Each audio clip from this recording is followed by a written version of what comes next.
संत तुकाराम.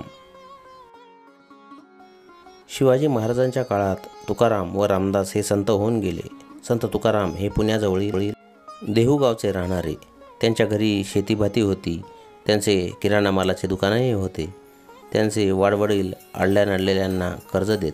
पण तुकारामांनी आपल्या वाटणीची कर्ज खाते इंद्रायणी नदीमध्ये बुडवली आणि अनेकांना कर्जमुक्त केले. जवळच्या डोंगरावर जाऊन ते विठ्ठलाचे भजन करत, आषाढी कार्तिकीला पंढरीला जात, कीर्तन करत, अभंग रचत आणि ते अभंग लोकांना म्हणून दाखवत.